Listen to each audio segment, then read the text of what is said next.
अस्सलाम वालेकुम दोस्तों, मैं हूं अब्दुल्लाद और आज हम कराची का सिर्फ ज़िक्र ही नहीं बल्कि उसके अंदर दफन कहानियों को ज़िंदा करेंगे।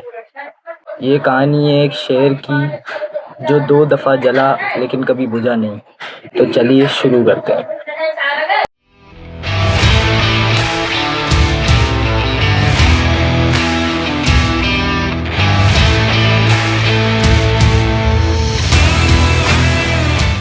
कराची एक ऐसा शहर जो सिर्फ एक जगह नहीं, एक जज्बा है।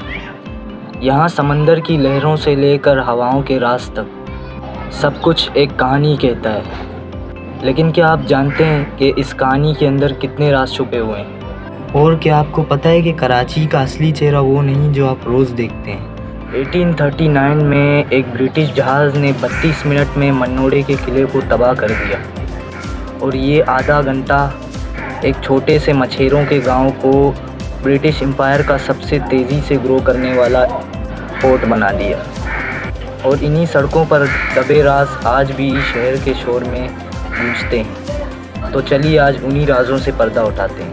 ब्रिटिश ने शहर को 2 हिस्सों में बांट दिया।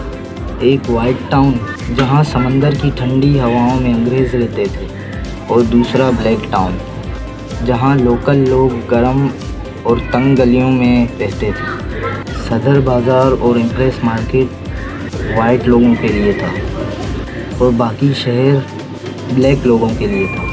शहर के सारे बड़े नाले भी ब्लैक टाउन में खुलते थे, जिससे साफ पता चलता है कि अंग्रेज़ों की नज़र में कानून और सफाई भी कालों और गोरों के लिए अलग अलग थी।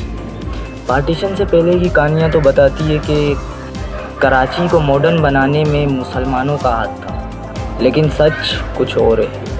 1941 तक कराची की 51% आबादी हिंदू थी और यहाँ की ज़्यादातर फैक्ट्री उन्हीं की मिल्कियत थी। लेकिन अगस्त 1947 के बाद वो सब कुछ पीछे छोड़कर चले गए और उनका सारा कारोबार नए लोगों के नाम कर दिया गया।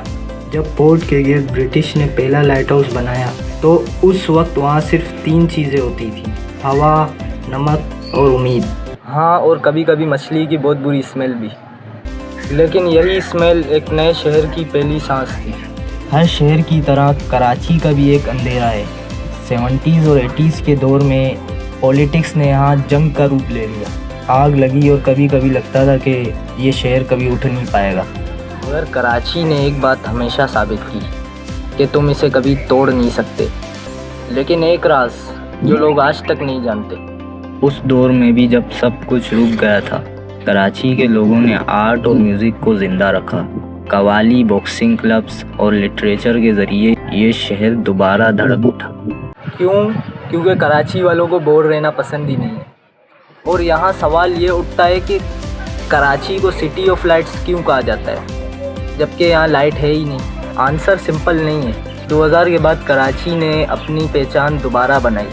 फ्लाईओवर्स उठे, मॉल्स चमके और एक नई जनरेशन ने डिसाइड किया बस अब और नहीं। फिल्म मेकर्स, व्लॉगर्स और फोटोग्राफर्स ने शहर का नया रूप दुनिया को दिखाया। और जब दुनिया वालों ने कहा कराची इज़ डेंजरस, तो कराची वालों ने कहा कम एंड सी। मैं सोचता हूँ अगर कराची एक इंसान होता तो शायद उसके हाथ पर ज़ख्म होते, लेकिन आँखों में रोशनी, और वो कहता मैंने सब देखा है लेकिन मैं अब भी खड़ा हूँ। अगर इन गलियों में से कोई आपको अपनी बचपन की याद दिलाए तो कमेंट में उसका पूरा नाम ज़रूर बताना, जो शायद अब गूगल मैप्स पर भी ना मिले। और जब आप क्लिफ्टन से लियारी तक सफ़र करते हैं तो आप महसूस करते हैं कि ये शहर ज़िंदा है, थोड़ा परेशान पर ज़िंदा।